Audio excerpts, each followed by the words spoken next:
In the last episode of the Valencia Career Mode, we made a defensive improvement, signing here Troy at the right back position. We had a breakthrough in our La Liga campaign, finishing second in the league and achieving Champions League qualification. Hey, what's going on everyone? Flick here. Welcome back to another episode of the FIFA 21 Valencia Career Mode. This is episode number 9 and the start of our 5th season. Last year had us take part in an unexpected title race. Although we finished a few points short of Atletico Madrid for the top spot, we did manage to qualify for Champions League. And although it is tough to gauge the quality of our opposition because we're a few seasons in, I think we've had a favorable draw and are probably the predicted frontrunners of our group. Now transitioning to our starting 11, in past seasons we've usually transfer listed one of our crucial first team players. Now that we are in Champions League and are kind of at the peak of the Valencia Career Mode, we'll be keeping as many players as possible. In fact, I plan on using most of our 350 million in the transfer budget this season. My rationale for doing so is that I am going to be calling this the final season of the save, so if we're going to win any silverware, what better time than the present? With that said, I'll be looking over the comments section to gauge what sort of interest there is in other teams for a career mode. I still think I'm going to be going to France and Ligue 1 for our next save, so if you have any suggestions for French teams that we should manage, go ahead and leave a comment and I'll drop a couple of replies. But if you are still enjoying this Valencia save, leaving a like on the video is a massive help to the channel, and also subscribing is the best way to stay up to date when content goes live. In terms of general squad improvements, I think our defense is the main area I'd like to focus on. Pau Torres has been heavily linked to this save ever since season 1. Y'all have been suggesting for me to sign him. He made the move to Borussia Dortmund for a while back. Now it looks like he's transferred to another Bundesliga club in Hertha Berlin. And although they are doing fairly well in this save, I still think the move back to La Liga would be fairly realistic for him. And there's really not a whole lot of left-footed Spanish center backs that I could anticipate signing. As far as the transfer goes, we did pay his release clause of 105.6 million, agreeing to a crucial squad role. This will be a 3-year deal on 100 grand a week wages. And he's also got a release clause set. But hopefully that'll only be the first of several transfers this season, as one of our board objectives, the financial one, has us looking to sign 3 crucial players to the first team and also making a profit of 125 million. Surprisingly, no youth development objectives for us this season, but brand exposure.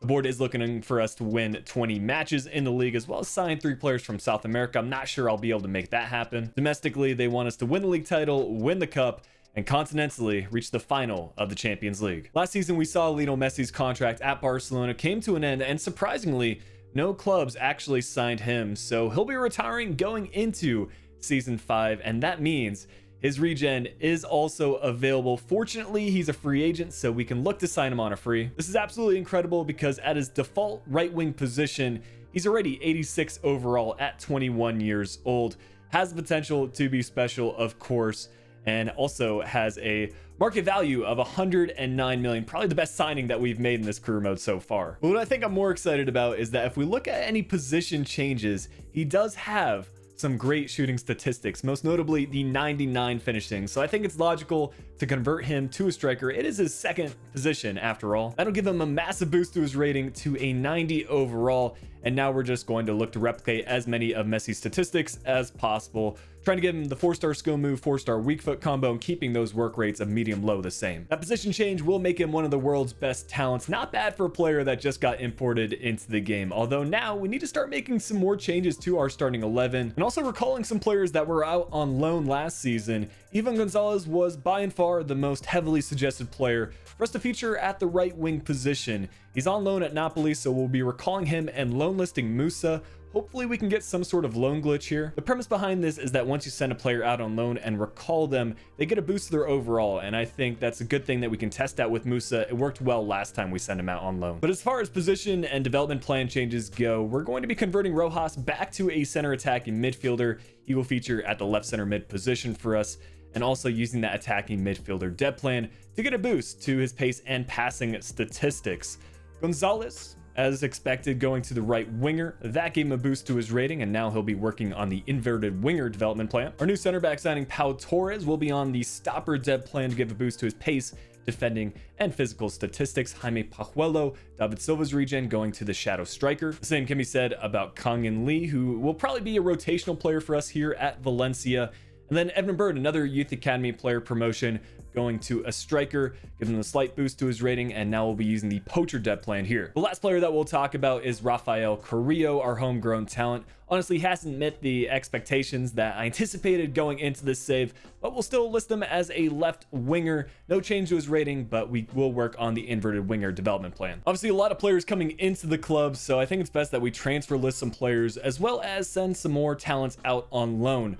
The main transfer going out of the club is Manu Vallejo. Never really got to be involved in our starting 11. He was a decent rotational player, but Lyon submitted a good bid of 27.5 million that we'll accept. And then talking about the rest of these transfers, most of these are loan deals. These guys were never going to make our starting 11, probably not our substitutes as well. If we see some exponential growth by them, then maybe we can recall them and factor them into the team as long as we stay involved in Champions League as well as other competitions. But realistically, this is just so as many players as possible get match time and their morale stays happy. No Youth Academy promotions to start off this episode, but we will set up 3 new scouting networks. One in Spain for 6 months, looking for any type of player. Denmark for 6 months, looking for a physically strong player. It doesn't seem like that long ago that Vase was part of our starting 11, but now we're looking to get some other Danish talents into the squad. And finally, we'll be heading to South America and Colombia to look for a technically gifted player. After a summer that saw some amazing transfers go down, this will be the starting 11 that'll take us into season 5 of the save. Slight change to our formation, going from the 4-3-3 false 9 to the 4-3-3 defending. This is just so that Correa can actually feature as a striker and get that maximum boost to his sharpness. But other than that, not a whole lot of changes. I'm actually quite happy with how our squad depth is now. I feel like at every position we have 1 or 2 players that could easily fit into the first team if someone does suffer an injury. We'll kick off the gameplay today with a typical match in La Liga as we open up that campaign, as well as Champions League. We've been looking forward to this for quite some time. Hopefully things go better for us in that competition than they did in the Euro League. Although the Champions League group stage will be a focus for us this episode, we're still going to sprinkle in a couple of La Liga matches, including our season opener against Osasuna, a La Liga side that has become a regular in the top division of Spain, having never been relegated in this save, Joelinton being their top player and signing from Newcastle. But as we travel away from home, I was optimistic that we can continue our good form from last season and begin our season with a win. It's our new signing Correa that gets involved straight away. With him being such a high overall player, seems like the ball is just glued to his foot, trying that finesse shot from a long range. Imagine if that's how he opened his La Liga scoring. But a good press here as Gonzalez plays through Correa. He's got a bit of space, one-on-one with the keeper. No doubt about it, he's going to slot that one away to the bottom corner. And he's hungry for some more goals as he gets into that celebration. It's pretty ridiculous that we've been able to bring in a player of this caliber without paying anything on the transfer fee. And if we do find success in Spain as well as in Europe, Correa will be a big part of it. But we wouldn't be where we are today without the help of players like Rojas. He is played through here, unfortunately called just offside, as he turns into more of a box-to-box midfielder. Clearly he's someone that can score goals, as shown from his multiple seasons here at Valencia.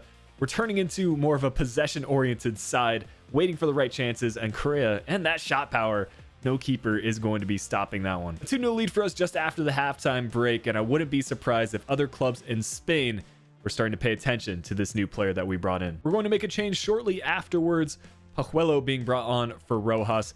Would like to see David Silva's regen get some more minutes this season after spending last year out on loan. He's going to get involved straight away. He is known for his pace. It's really just his shooting ability that is slightly lower than the rest of the players in our squad, but he sets up Correa for his hat trick there and a diving header to give us a 3-0 lead. You can't ask for much more out of a debut for a player, and we'll go on to see if this becomes more of a regular outing for us, but we may have found Valencia's striker for the future. Despite being 3-0 up 70 minutes into the match, we're going to continue that pressure on Osasuna. Gonzalez winning back possession, playing through Bird, who was brought on as a substitute for Correa. Really, the only downside to him is that his stamina is slightly lower than other players in our squad. Even better yet, it'll allow players like Bird to get more minutes and slowly start factoring into this Valencia squad, as Jaime Pajuelo played through one-on-one with the keeper. That's the lower shooting coming into play. Did everything right. Just needs to tuck that one to the corner rather than right at the keeper. Pau Torres nearly getting on the score sheet as well, winning the header over the defender, but the ensuing shot not on target. But we're going to round out a complete performance here in the 87th minute. Bird playing through Gonzalez, sees the keeper coming off his line. You already know what's going to happen. It's a chip to the back post, and that'll give us the 5-0 result. A clean sheet on our opening match day, and a beautiful goal to round things out. Due to his hat trick, Correa may have earned the spotlight for this match, but if we want to see success all season, it'll require a full team performance as we look to get more results just like this one. I would say the most interesting opponent in our Champions League group was Schalke 04. Surprised to see them turn around their fortunes as they are battling relegation in the Bundesliga IRL, but they made some good signings in this save. Emmanuel Dennis at the striker position, and even some of their original players like Mascoral will likely have grown in their rating as he's captaining the side. That didn't stop us from getting a good result in our home match, a 3-0 win. But as we turn our attention to the away fixture, I decided to include Kolasinac in our substitutes as he matches up against his former side. Just like our match against Osasuna, we get off to an early start for these highlights. Maybe we'll be on track for another resounding result. It's Soler playing through Correa, and from a difficult angle, he will find the far post here just 4 minutes into the match, and we already have a 1-0 lead. What's unique about Correa is he's got the combination of pace, shooting, and physical ability as he holds off defenders and finds the back of the net. But straight after kickoff, we're going to continue that tactic of applying pressure on our opponents. It's a mistake from Weston McKennie as he loses the hold possession to Rojas. And you already know it's a through ball to Correa, pretty much from the same angle as before and the same type of finish. We've doubled our lead. 6 minutes into the match, Schalke have done themselves no favors as we are resoundingly in the driver's seat and looking to pick up 3 more points in the Champions League. We've yet to see a whole lot from Ivan Gonzalez from the right wing position, but he's a promising player, by far the best youth academy prospect that we've promoted into the first team, as he nearly sets up Correa for his hat trick there. But on the ensuing corner kick, it is Ferro on the near post who will give us a 3-0 lead. This is probably the best finish of the entire match, and it came from a defender. I'm not sure how he managed to get this by both Hradecky as well as the Schalke defender on the near post, but we'll take it. Momentum did start to switch a little bit after that third goal. Shaparenko getting inside our box, and the shot on the far post was saved well by Jaume, but unfortunately it deflects straight to Weston McKennie.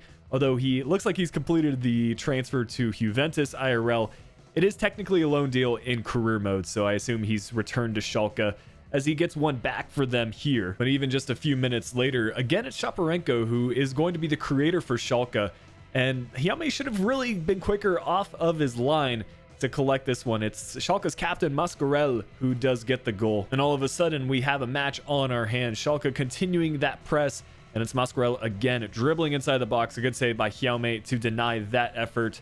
We're just before the halftime break, and it's Gonzalez. I think this might have been on a corner kick as he's playing as a right winger here instead of a left winger, but he does eventually find Rojas, who will double our lead once more. That late goal in the first half completely switched up our tactics going into the next 45 minutes. We have a bit of a cushion, so we can continue to be aggressive with our tactics as we have an extra goal to afford.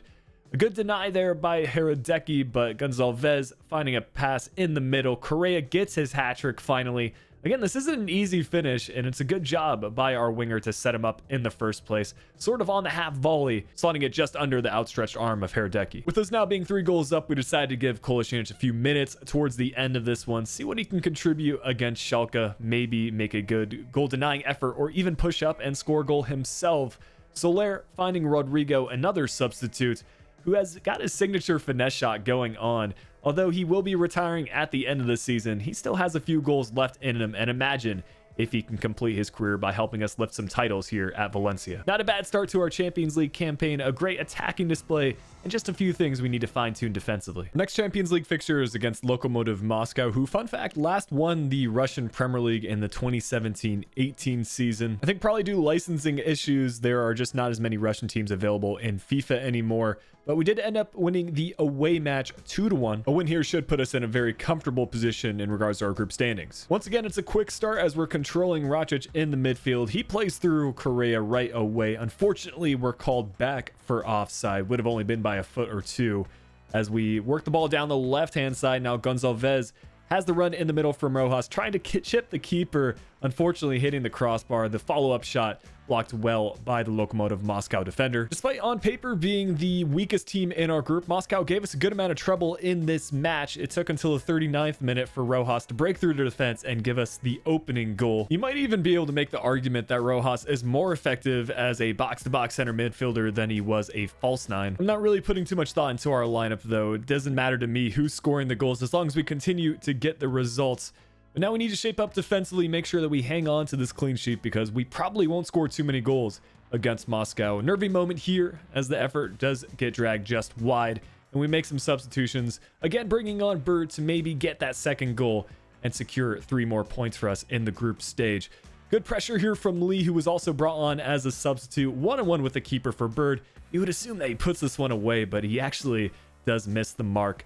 Fortunately though, we've got Lee, and I think he is hungry to get some more playtime because his inconsistency has not really factored in for this 5th season. He does end up giving us that second goal in the 85th minute, which just about gives us that cinematic celebration. Although it wasn't as great of an attacking display, it's good to see that we can still hang on to clean sheets, especially after that Schalke match. So with one Champions League match left to go, we've got Lazio, who we also managed to defeat on the simulated fixture. They're always a tough side to match up against, to be fair, and they've made a number of good signings in this save, including Upamecano in the defense. Honestly, that didn't concern us too much because we've got so many great talents already in this Valencia team that I feel confident going into any match when Correa scores goals like this one.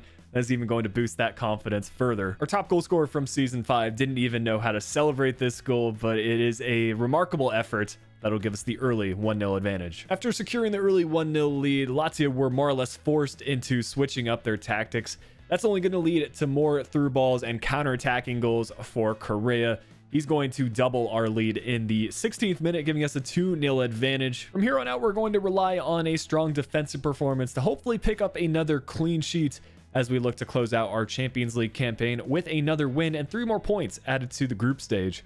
But a good block here from Torres to deny that effort. I think that investment that we've made through defense has paid off because those block shots really do help get the clean sheets and let us pick up more wins in the career mode. Lazio continue to apply some pressure, but again, good positioning from Torres to get in front of that shot. As in the 82nd minute, Lazio are relentless with their pressure. It's a good shot to the far post and another decent clearance from our midfield. But this is going to be a mistake on my end. I thought I had paused the recording, but this happens to, I think, anyone when they're playing career mode or FIFA in general. Fortunately, that goal came so late in the match that me having to step away from playing didn't make all that much of a difference as we still pick up the win, and that'll help us check off the first time that we've actually managed to advance out of the group stage for either Europa League or Champions League. As far as results go, we didn't lose a single fixture, winning all 6 matches, also accumulating a goal differential of 12. So as we approach the end of December, we can turn our attention back to La Liga as we have an important fixture against Barcelona, who currently lead the table with 43 points from 16 matches. We are well behind them, but we can start to close that gap with a win here. We saw from last season that we are capable of getting a victory against Barcelona, and we have improved our side since then, but it's certainly not going to be easy as they've made some more signings to their defense, including Ginter and Chilwell. Barca may have highlighted their transfers on defensive additions, but in this match, it was their attack that we were concerned about. Nkunku will open up the scoring with a goal here. I think Jaume probably didn't have sight of the ball because he was rooted to the spot. Definitely not how we wanted to start this match, as that will give Barca the lead 16 minutes into this one. With 29 minutes elapsed, we'll try to find the equalizer. Correa using the heel-to-heel flick to create some space, now holding on to possession, eventually finding the ball through to Gonzalez. That's a good save, though, from Ter Stegen. We've known from the past that he has been a little bit suspect in some matches, but generally speaking, he's one of the top goalkeepers in La Liga. He won't be stopping that one, though. Correa finally getting our equalizer 36 minutes into the match. The score level, this is going to turn to an end-to-end match. De Jong doing well to evade our defenders, setting up Martial, and that will give Barcelona the lead going into the halftime break. It was a good finish from the French striker. I'm not sure when he actually made the move to Spain, but he has certainly blossomed here at Barcelona and their system. In an effort to change the scoreline in the second half, we decided to go to a higher depth and constant pressure tactic that ended up not being the correct decision because Barcelona ended up getting a number of chances.